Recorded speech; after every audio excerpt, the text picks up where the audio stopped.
How is your day going on, guys? I really hope it's one of the best days of your life today. If not, maybe I want to bring something really very cool today for you. It's one of the action RPG games called Walton, Lords of the Mayhem. And it is from the studio called Walton Studios. Well, funny enough. This game is really very controversial one because a lot of people say that it's boring, some people say that it's really very cool, different opinions, and today you're gonna hear one more opinion about it, which might be the most closest one to the truth. So if you're not a subscriber of this channel, please do that right now. Press notification bell, press like on this video, and let's begin this diving into the world of the gaming, of action RPG world of Walton, Lords of the Mayhem. So, Walton Lords of the Mayhem is an action RPG game developed, like I said, by the Walton Studios. The name of the game is derived from the word that is means clouds and the heavens, but it's not entirely clear if developer had a specific meaning in the mind when it comes to choose to it, to the studio and the game. The game has a fantasy world that is a mix of the Diablo Sanctuary and the Warhammer 40k universe. The game features unique mechanics as a one-key world of a fantasy thing that is called a stray that is worth exploring. One of the key features of the Walton is the classless system. Players can equip any weapon and use any skills associated with the weapon. For example, if you equip a melee weapon, you will have access to the melee skills and the like lerping terms waves of attacks, a wielding axe move and the shield charge.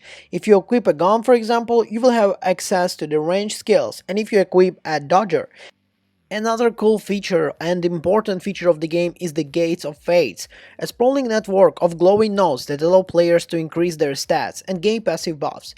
There are different types of nodes, such as those are increasing attack, speed, damage, and toughness. The system can be a little bit confusing at first, but it's very satisfying once you kind of get a hand on it.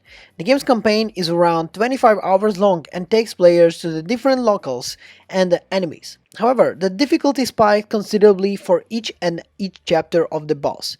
The bosses themselves are not too difficult, but the game's engine struggles during these encounters.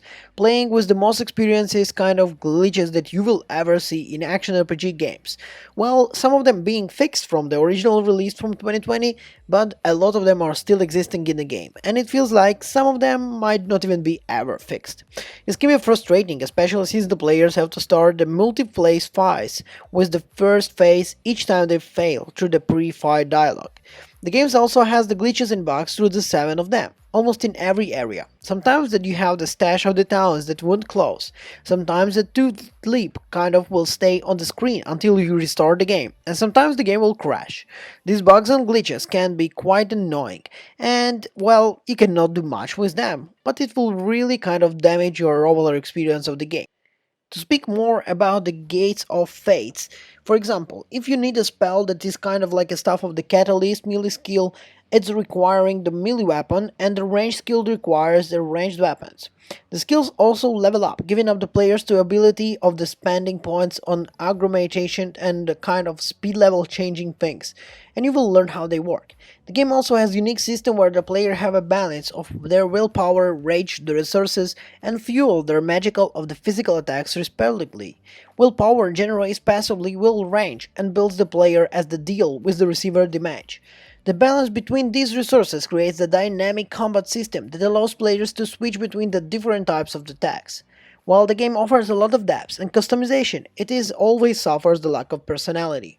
The maps will take place of the players in a different fantasy locations like desert, forest, and ruins, and they are all rendered in the style of resemble Diablo, but in natural kind of forgettable way.